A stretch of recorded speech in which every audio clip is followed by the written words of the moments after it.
2017 рік. У Київській області археологи неочікувано знаходять давні поховання людей часів середньовіччя. Вони мали дуже незвичайні речі. Жінки були поховані з багатовитковими шийними гривнями і нетиповими прикрасами.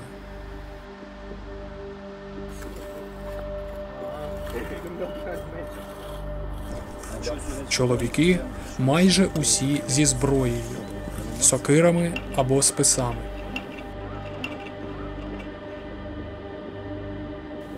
Нічого подібного на території України раніше не знаходили.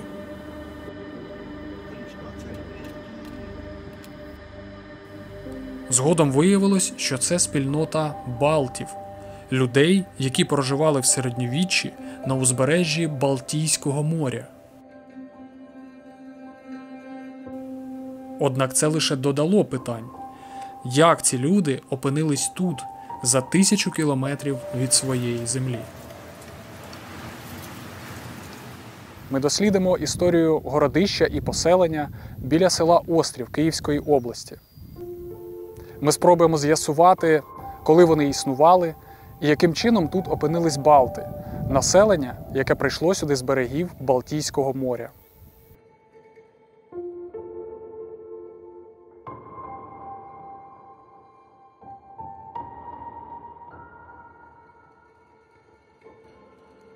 У вересні 2017 року до мене підійшов наш голова польового комітету Юрій Вікторович Болтрик і сказав, що за його інформацією почали грабувати якийсь середньовічний могильник на Порожці, і чи не могли б ми перевірити нашу експедицію.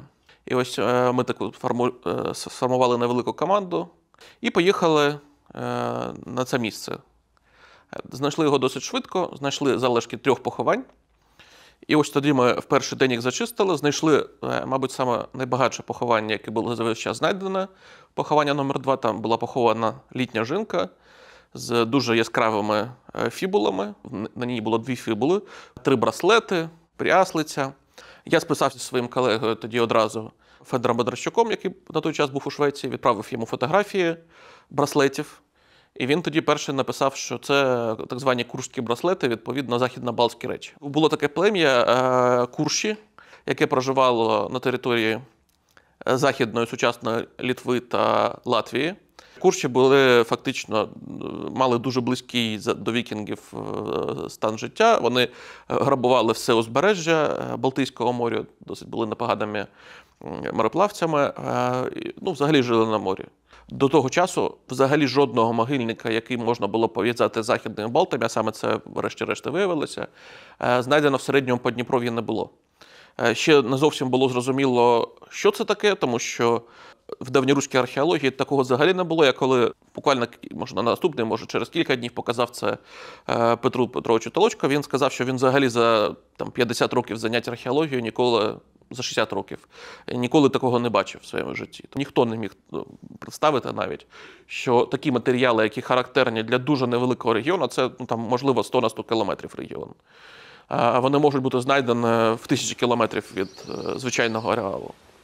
У вересні 2017 року ми зачистили ці перші 3 поховання, зрозуміли їх унікальність. Вже на зворотньому шляху з цього місця, коли ми їхали, ми розмовляли з моїм колегою Всеволодом Авакіним і вирішили, що такі речі, їх треба, це унікальна знахідка дійсно, оскільки могильник грабувався на той момент дуже активно. Ми фактично зачищали пограбовані поховання. І треба рятувати його, треба дослідити, оскільки це настільки унікальний пласт нашої історії, нашого минулого, до того невідомий, що втратити його буде насправді злочином насамперед з точки зору нашого. Так же сталося, що у нас серед українського суспільства наявна така тенденція ганебна тенденція до розграбування археологічних пам'яток. Про цю пам'ятку ми дізналися від грабіжників, які публічно в соціальних мережах викладали ці речі, викладали процес їхнього розграбування і ще й запитували, що це, як це, хто це може це пояснити. Значить, деякі з цих речей перебували в приватних колекціях деяких депутатів в Київській області.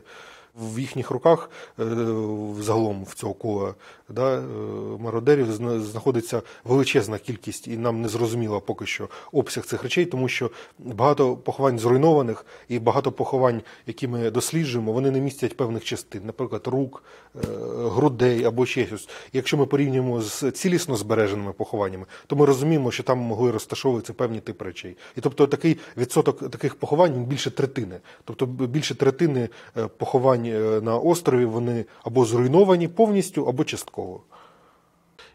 В 2018 році ми вже завдяки допомозі придбали археологічну базу. І от з 2018 року вже розпочалися стаціонарне археологічне дослідження цього некрополя. Міжнародний грант німецького наукового товариства на острів. Мабуть, це такий перший приклад взагалі за європейського гранту для середньовічної археології України, в якому Україна є повноцінним учасником разом з нашими європейськими колегами з різних країн. Сформована велика наукова команда міжнародна, насправді, так як і має проходити взагалі нормальне наукове дослідження. Україна в даному випадку є одним з таких основних гравців в цьому питанні. Тобто ми були ініціаторами цього і разом з Німеччиною, тобто в нас фактично два великих партнера, до яких вже приєднуються різні науковці. Великі партнери – це Інститут археології і Центр Балтійської та Скандинавської археології в Шлезвігу. І залучаються до реалізації цього гранту різні міжнародні інституції також. Власне, Могильник острів ми називаємо так, тому що в археології є традиція називати наші археологічні пам'ятки за назвами тих населених пунктів, на землях яких знаходиться ця пам'ятка. І от цей могильник, який ми відкрили і досліджуємо, знаходиться на землях села Острів Білоцерківського району на півдні Київщини. Це сучасні розкопки, які дають уявлення про саме оцей перший період заселення Поросся, де ми дуже мало знаємо. І оце прекрасний приклад і нагода подивитися, а як заселялося Поросся, як розгорталося це населення, ким заселялося.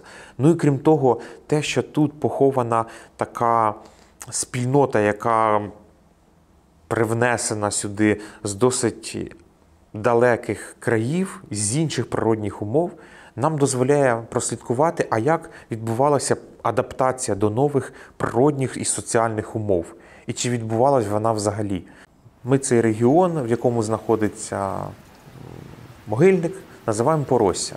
Це літописний термін, ми знаємо його із письмових джерел часів Русі, і там уже названо регіон Поросся. З контексту літопису ми розуміємо, що це територія навколо річки Рось і від Росі далі до річки Стугна. Тобто це південна Київщина, північна Черкащина сучасна. Поросся освоюється з початку XI століття. Тут з'являються місця, де люди постійно живуть, і воно вже стає частиною регіону Київщини. Різні артефакти окремі, фібули, деякі види бус, дозволяють нам говорити про те, що перші поселенці на цьому могильнику з'являються ще в час Володимира.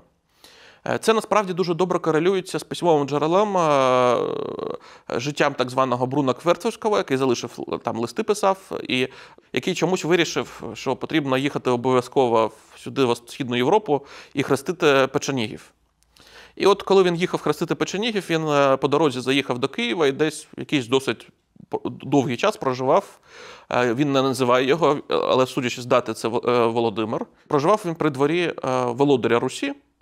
І коли він нарешті поїхав до Печеніги, володар Русі сам проводжав його до своїх кордонів.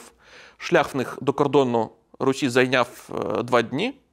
І на кордоні був розташований, там не зовсім зрозуміло з самого джерела, але судячи з всього, це був вал. Тобто описуються, скоріше за Змієві вали. 2 дня шляху – це якраз нас виходить Поросся, тому що в середньому шлях на той момент забирав від 25 до 40 кілометрів можна було пройти за день, якщо дуже швидко рухатися. І приблизно це якраз територія сучасного Поросся. І вирогідно, якщо порівнювати ці дані Бруно Кверцевського якраз з археологічними джерелами нашими, то вони приблизно співпадають. Тобто можна казати про те, що вирогідно якраз ця оборонна лінія почала будуватися при Володимирі Великому. І очевидно, що це був процес, організований князівською владою. Тобто це не люди добровільно заселялися сюди природнім чином, а це князі спланували заселення цього регіону. Це пов'язано із тим, що на початку XI століття було вирішено добудувати найдальшу південнішу лінію оборони Києва. Вже була лінія оборони, яка складалася з Городищ і Зміїв Валів по Стугні, і от було вирішено ще подібну лінію збудувати по басейну Росії, вздовж Росії, власне, починаючи від сучасної Білої церкви і закінчуючи сучасним Каневом. Канів вже, очевидно, існував, а на місці Білої церкви засновується Юріїв, як така центральна точка Поросся, від якої відходять лінії Змієвих Валів. І, відповідно, будуються фортеці. Ну, власне, ми освоєння Поросся пов'язуємо саме з часами Ярослава Мудрого. Тобто це цілеспрямовано забудована і освоєна територія князівською владою. Могильник острів репрезентує саме розселення частини мігрантів з того регіону на прикордонні, в даному випадку, Київської землі, ну і взагалі Київської Русі. І розгадка цього феномену, як ці люди опинилися, яку роль вони відігравали. Це були найманці, дружинники, приїхали вони звідти з сім'ями або оженилися тут, як вони сіли, як вони адаптувалися. Ці всі завдання були в подальшому поставлені у проєкті.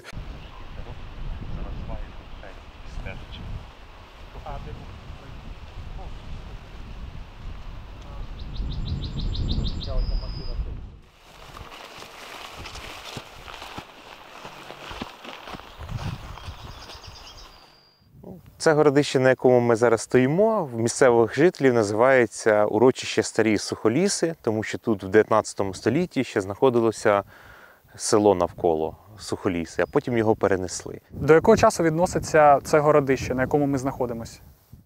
З тих матеріалів, що ми тут знайшли в процесі досліджень і навколо на поселенні, ми вважаємо, що це десь 11-12 століття. Тобто тут є ранні матеріали, які вказують на початок 11 століття, але й достатньо пізні вже 12 століття. Що нам відомо про структуру цього комплексу городища і поселення?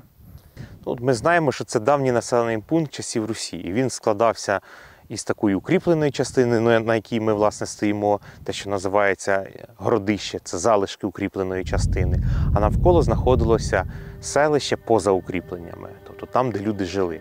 В городищі, очевидно, зберігали якісь найцінніші речі і ховалися під час якихось небезпек. За поселенням ми ще знаємо залишки Змієвого валу, який підходив. Тобто цей населений пункт був пов'язаний із охороною валу і переправою на Росі. Він стоїть буквально на цій переправі. Тобто, коли з лівого берега переходити, ми спочатку пробираємось через таку мілководдя на Росі, заходимо зразу в населений пункт, а ліворуч від нас вже підвищується така стіна.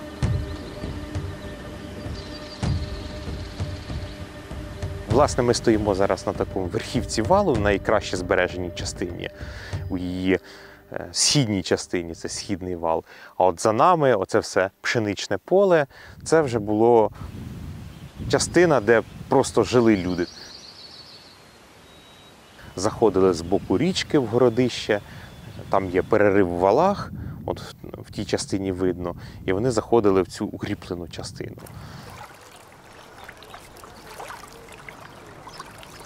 І де проходив Змієвий вал? Оскільки цей населений пункт виконував роль такої укріпленої точки, це ще була частина великої системи оборони, яка тяглася по річці Рось, яка включала городища, подібні, на якому ми стоїмо, і Змієві вали. Отут Змієвий вал, от в мене зараз за спиною там в лісі проходив, він зберігся в двох таких фрагментах, за поселенням східніше цього населеного пункту і західніше так само. Яким чином була визначена конструкція цього валу? Питання про те, яка конструкція в валі, це пов'язане із хронологією безпосередньо. І з цією метою В 19-му році, зокрема, була українсько-польська експедиція, яка перерізала вал від верхівки до його основи.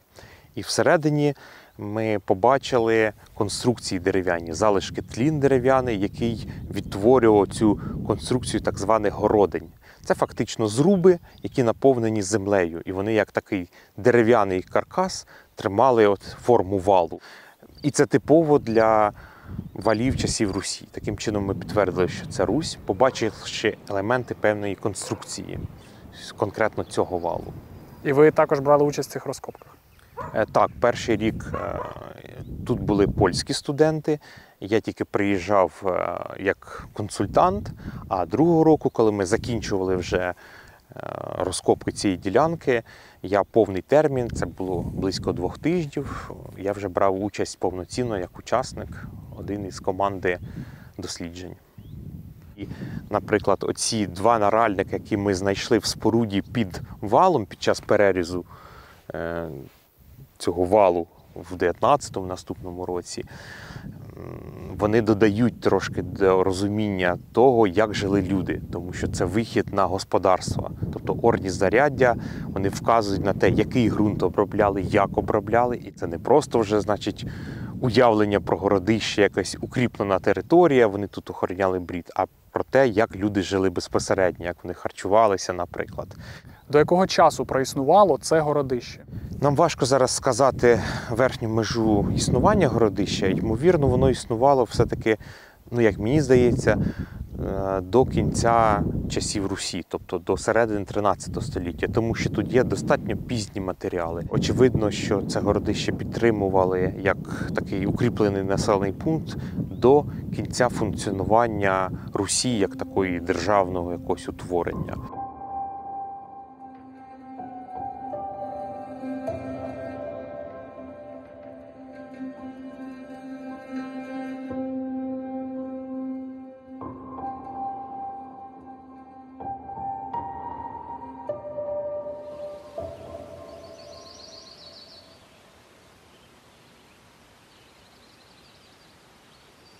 Де ми зараз знаходимося? Ми знаходимося на лівому березі Росі, саме в тому місці, де знаходилася переправа в часи Русі, яку, власне, і охороняло це городище. В давні часи це була дуже зручна частина річки, де можна було перейти, тому що тут лівий і правий берег підходять достатньо близько. Яким чином було визначено, що переправа знаходилась саме тут? Власне, про те, що тут знаходилася переправа, ми знаємо просто від місцевих жителів. Воно завжди існувало. Не вище, не нижче по течії річки ми не можемо перейти так зручно Рось. Тут же з правого боку це такий конус виносу ґрунту, яким тисячоліття перегороджував річку Рось, і цю болотисту заплаву утворив такий, наче виступ правого берега.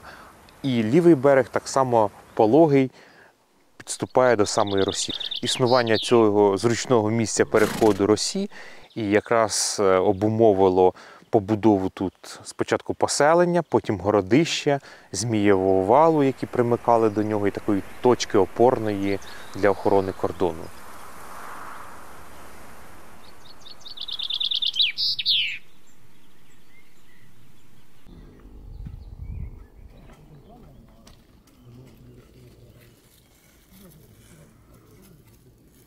Чи на поселення? На поселення, на частина гробових.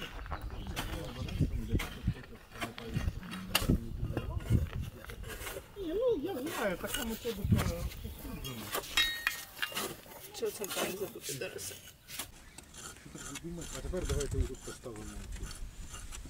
Я оце подумав, що якщо задуматися, то це не може що.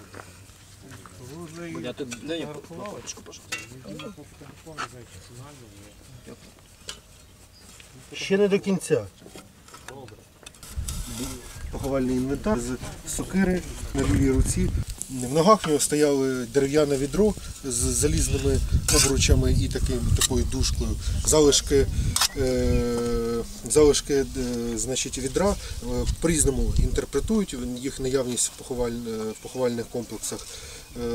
Є думки, що це рештки поховальної страви, тобто заупокійну їжу, яку покладали покійнику в той світ.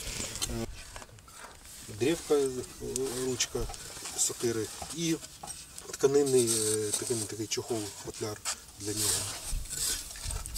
І це кільця якісь щось для підвішування, так? Да, так звані поясні кільця. Вони зазвичай використовувалися для того, аби підвішувати різні корисні в побуті речі, зручно, швидко дістати. Ніж, кресало, наприклад, там, або інший якийсь корисний предмет. Точильний брусок з отвором також, вони на кільцях були, щоб підтачувати ножички. Різно могли підвішувати.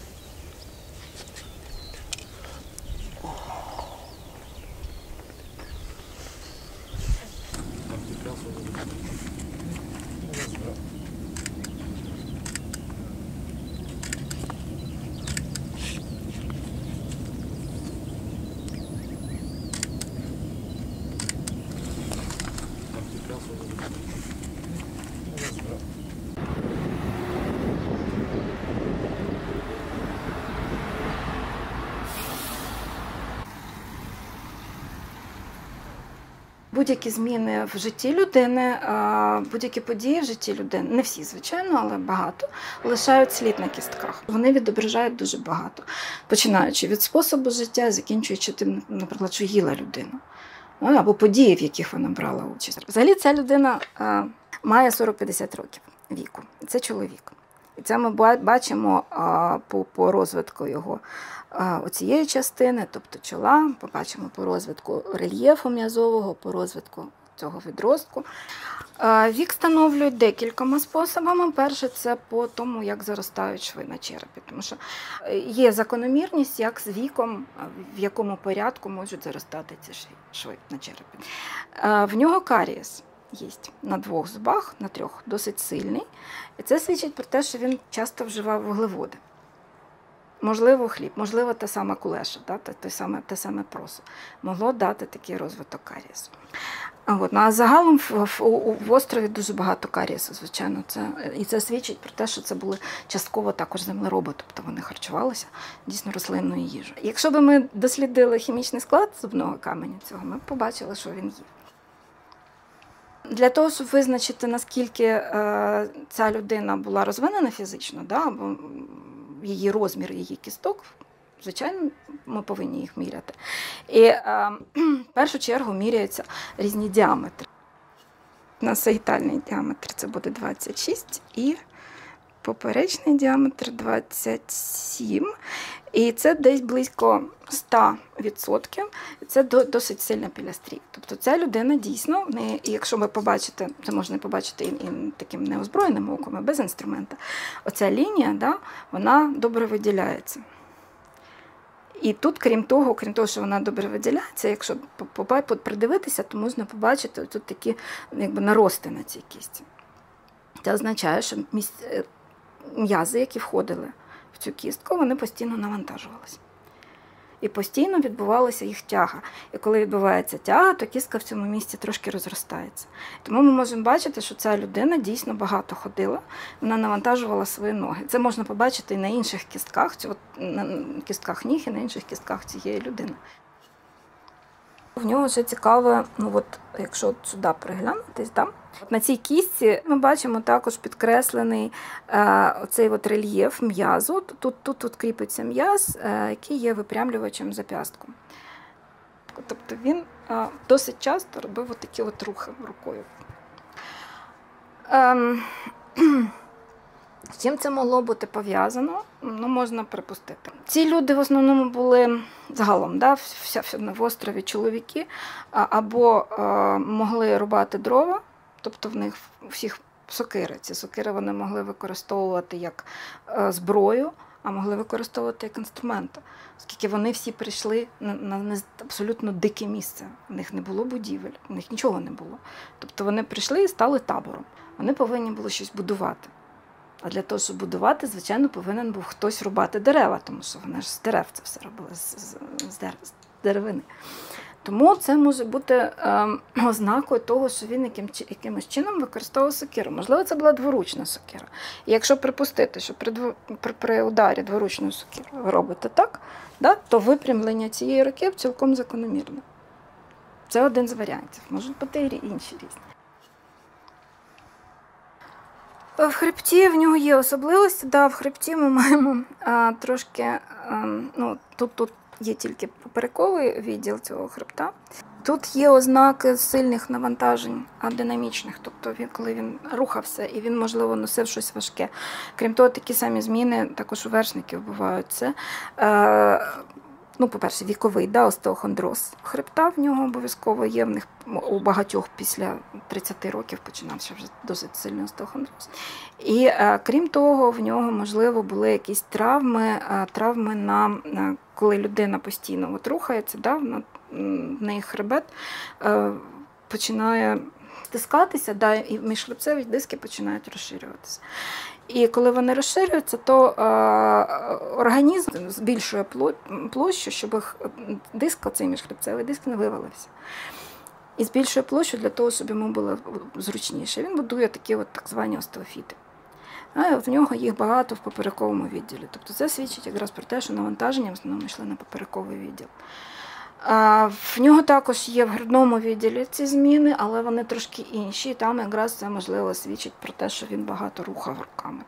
І з чимось тяжким він управлявся. Якщо вважати, що він сокирою щось робив, чи мечем, то можна припустити, що це могло так вплинути.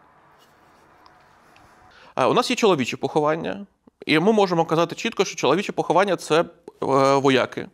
Тобто це, безперечно, було військовий контингент. Майже в кожному чоловічому похованню знайдена зброя. Переважно більшість зброї – це звичайні давньоруські сокири. Це така зброя, щось на кшталт тогочасного автомата Калашнікова, тому що вони були дуже розповсюджені, особливо в 11 столітті, до кінця 11-го, скажімо так, впродовж всього 11 століття. Якась кількість зброї була з собою привезена, але переважно кількість зброї вони отримували тут від, скоріше за все, адміністрації князівської. І взагалі чоловічі поховання, вони такі мають вигляд дуже інтернаціональний. Для того часу дружина – це було абсолютно інтернаціональне утворення.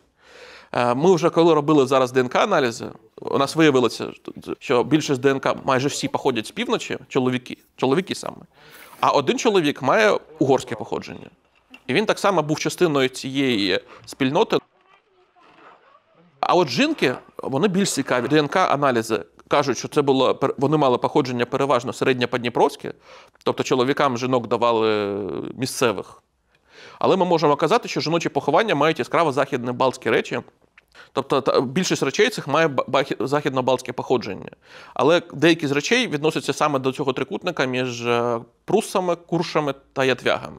Це дуже невелика територія, з якої, скоріш за все, ці чоловіки і прийшли, як нам здається зараз.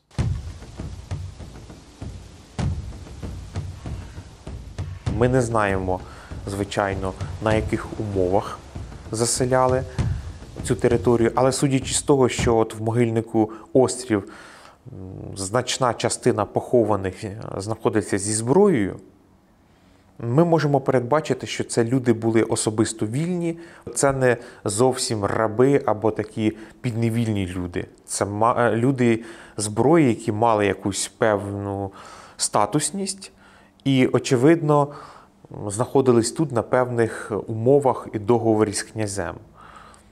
Наскільки цей договір був підневільний чи зовсім вільний, ми не знаємо, але, очевидно, вони отримували за це щось, а не просто присилувані князівською владою сидіти на цьому тоді дикому кордоні щодо Русі. Однією з особливостей могильника Острів є високий ступінь мілітаризації громади, яка його залишила. І ми знаходимо предмети озброєння не лише у комплексах, які показують нам дорослих чоловіків, однак і ще й у дітей. Наприклад, предмети озброєння, зокрема сокири залізні, були знайдені у 6 дитячих похованнях різного віку. Від 1-3 років до 14, умовно. Це може свідчити про спадковий характер оцієї військової справи, якою займалися чоловіки. Одне з таких яскравих поховань, яке може це проілюструвати, це поховання 96. Це захоронення належало хлопчику віком 3-5 років, яке супроводжувалось мініатюрною сокиркою, достатньо цікавою, тому що вона, якщо в інших похованнях дитячих зі зброєю ми знаходимо по розмірах і типам такі ж самі сокирки, як і в дорослих чоловічих похованнях, то в даному випадку ця сокира, вона більш ніж вдвічі менша за звичайні. Ось, і вона виготовлена з дуже якісного металу, і збережена вона дуже добре. Тобто в таких випадках дослідники зазначають, що це могли бути або тренувальні сокири, спеціально виготовлені для дітей, або іграшки. Іграшки з якісного металу, звичайно, сокирою навряд чи можна вважати. Можливо, вона була спеціально виготовлена для поховального обряду, тобто, аби такого маленького хлопчика супроводжувала відповідна сокира. Такі сокири також зустрічаються в Норвегії, Швеції, в Данії. І також є випадки в Східній Балтії. Тобто ми бачимо, звідки ця традиція могла прийти на наші землі. Ці християнські предмети, які символізують християнський культ, вони в нашому суспільстві, яке ми розглядаємо, вони найкраще проявляються у дітей і жінок. Зокрема, один інший предмет особистого благочестя – хрестик з так званими круглокінцевими спарними виступами. Він був виявлений у жінки 18-20 років в складі багатокомпонентного намиста, близько сотні різноманітних намистин. Крім того, поховання супроводжувалось іншим яскравим інвентарем. На руках жінки були розташовані багатовиткові такі спиральні браслети, характерні для всього Східно-Балтійського регіону, але найбільше їх зустрічається в поховальних пам'ятках Зимгалів, Латгалів і Даугавських лівів. А на шиї її розташовувалась достатньо масивна, в 15 витків, шийна гривня, так званого типу тутанкроне з такими закінченнями у формі драконячих голів. Це одна з таких характерних прикрас яскравих, які були поширені серед середньовічних ятвягів і прусів. Це поховання дійсно належало особі непересічній. Напевно, вона була представником цього вищого середнього класу цієї спільноти. Це яскрава річ, яку передавали своїм дівчатам у спадок як весільний дар або від батьків нареченого, ось з які можна було потім використовувати не тільки як прикрасу, але й, наприклад, відтиняти частини і використовувати в натуральному обміні або для виготовлення дрібних предметів одягу, там фібул, пряжечок або чогось іншого. В аналізі матеріалів з могильника «Острів» задіяні фахівці більш ніж з 10 країн. Переважно це Європа. Ось це Україна, Литва, Латвія, Естонія, Польща. Це широкий спектр спеціалістів з багатьох європейських країн. Коли ми почали тільки працювати на острові, це ще з 17-го року, ми часто бачили на території пам'ятки людей з металодетекторами, і між нами і ними виникали такі мікроконфлікти. Тобто ми їм пояснювали, що це територія пам'ятки, що так робити не можна, і просили їх припинити це і піти з поля. Хтось мовчки йшов, хтось починав дискутувати, але ця ситуація часто повторювалася протягом перших років досліджень. Ми проводили повноцінні наукові дослідження, а люди приїжджали відпочити і походити з детектором. Ми якось виробили таку методику, аби спокійно розмовляти з ними, роз'ясняти. В переважній більшості випадків після такої зустрічі, або тільки вони нас бачать, так люди йдуть, але як тільки йдемо ми, вони повертаються. В той же день, на наступний день. Навіть вночі такі бували випадки, після того, як ми йдемо з розкопу, на наступний день ми приходимо зранку, і там уже те, що ми там залишали, його вже немає. Бувало таке навіть, що ми, наприклад, автомобілем виїжджаємо і вже бачимо, що цей же автомобіль, який ми декілька годин назад попросили людей не робити злочину, вони знову заїжджали на цю польову дорогу і, ймовірно, продовжили це. В 2022 році, восени, це, напевно, початок жовтня, ми завершували польові роботи, і знову ж таки в якийсь із вихіднів приїхала машина з людьми. Один з них був уже нам знайомий. Ось як ми тільки підійшли, він так відмаякував своїм товаришам, що давайте не будемо конфліктувати, прийдемо пізніше. А один із чоловіків почав так дуже емоційно сприймати нашу розмову і погрожував нас мобілізувати. Тобто він погрожував там нас засунути в машину, видати повістки. Ось, але знову ж таки, ми спокійно вели розмову, і його товариші переконали, що не слід робити конфлікт на пустому місці. Тобто це нікому, ні нам, ні їм не потрібно. Надалі вже місцеві копачі звиклися з думкою, що це археологічна пам'ятка. Ми поставили там спеціальний такий знак кам'яний, який на в'їзді на поле вказує, що це археологічна пам'ятка. І, відповідно, пограбування так інтенсивно тепер не відбуваються. Хоча іноді заїжджають люди, ми їм чемно пояснюємо, що тут не можна ходити з детектором і, відповідно, грабувати. Ну, і більшість цього не робить. Ну, власне, часто справді виникає таке питання, а яка ж різниця між копачами і археологами? Тому що і ті здобувають предмети. Ну, насправді, різниця в тому, що археологи – це науковці, які не просто дістають предмети, вони досліджують пам'ятку в цілому, в них є спеціальні методики, випрацьовані десятиліттями, вже навіть століттями, як дослідити пам'ятку, щоб не втратити інформацію про неї. І ми вивчаємо не предмети, а людське суспільство. Людське суспільство давнини. Це наша така мета всіх досліджень. Копачі, як правило, вони просто виймають предмети. Для них це об'єкт колекціонування або такого тихого полювання, як гриби або рибалка, це хобі.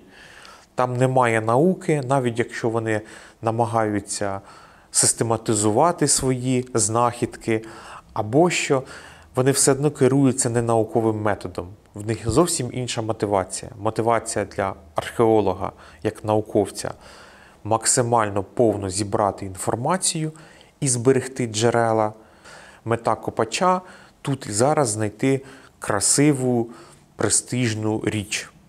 Можливо, її зберегти для своєї власної колекції або далі комусь продати, подарувати для колекції. Але це не має ніякого стосунку до наукових досліджень і до збереження інформації. Археологу, щоб працювати на пам'ятці, потрібно отримати, перш за все, дозвільні документи. В Україні це 2 документи. Це так званий відкритий лист, який засвідчує кваліфікацію конкретного археолога, чи може він проводити конкретний вид робіт. Є ще один документ – це так званий дозвіл. Дозвіл від Міністерства культури, інформаційної політики. Це вже конкретний документ, який дозволяє роботи на конкретних пам'ятках або на конкретних територіях, якщо це розвідки. Якщо є ці 2 документи, науковець може починати проводити свої роботи в полі, польові роботи. І, відповідно, їх документувати, тому що умовою проведення робіт є здача польової документації, плюс науковий звіт про археологічні дослідження, де все це зібрано, проаналізовано первинно і подано всю панораму досліджень. Тобто це базова документація про археологічні дослідження. І ще до останнього часу, принаймні за оцінками наших колег, на першому місці пограбувань археологічних пам'яток в Європі була Італія. Зараз вийшли нібито ми на перше місце. У нас так було в Криму, коли ми перекопали. Ми просто їхали, вже їдемо з пам'ятки, приїжджає місцевий участковий, а у нього з багажника стирчить металодетектор. Дійсно, питання дуже важке, питання, яким чином з цим боротися. Тобто, з одного боку, дійсно, закон треба, щоб він працював, тому що ми там спіймали людину на Феофанію копали, спіймали людину. Викликали поліцію, а він каже, а я просто йшов, от металодетектором гуляю тут. Я нічого не грабую. Тобто тут треба, і він свідомо це робить. Тобто він свідомо, ми на розкопі в нас на Подолі, ми приходимо на розкоп в 9 годині ранку, а там вже ходить якийсь хлопець з металодетектором. Посеред розкопи. Він прекрасно знає, що він ходить по розкопу археологічному. Тобто тут треба з одного боку більш жорстким зробити законодавство, щоб все ж таки можна було притягнути до відповідальності, але знов-таки і намагатися пояснювати людям, чому це саме не треба. А тут вже більш питання до формування ідеологічної, по-перше, освіти, тому що я вважаю, що наша освіта, вона зараз дійсно жахлива. А з іншого боку, це ще і відсутність ідеології в самій державі. Тому що ми це бачимо добре по відсутності музейної справи. В нас весь цей напрямок взагалі ігнорується і завжди ігнорувався. Тому що просто не розуміють, тобто, і це ж не покоління цієї влади, це взагалі покоління всіх влад, які в нас є. Просто нерозуміння будь-якою владою взагалі значення ідеології як такої. Острів дуже велика пам'ятка за розмірами. І по розмірах десь близько 10 гектарів. Ми зараз розкопали близько 0,2 гектарів лише. Тобто це ще довго можна копати. І ми будемо сподіватися, не просто так там була побудована археологічна база, що все ж таки там ця археологічна база стане базою для всього регіону дослідження. Я все ж таки впевнений, що з часом ми будемо йти по шляху європейському і більш вкладатися в ту саму археологію. Для Європи це насправді як генетичний код. І, звичайно, що для європейців це важливо. Я думаю, що оскільки ми будемо все ж таки йти по європейському шляху, ми будемо брати і вкладати гроші. Тому що у нас насправді зараз ситуація з археологією жахлива. Порівнюючи з нашими сусідами, в Польщі, мені здається, близько 5 тисяч археологів, а в нас близько 300 зараз. І це кількість їх зменшується, насправді. І дуже скоро ми просто залишимося взагалі без археології по тих темпах, як таких. А те, що стосується острова, то я сподіваюся, що взагалі база археологічна і не лише острів буде досліджувати, а в цілому регіон.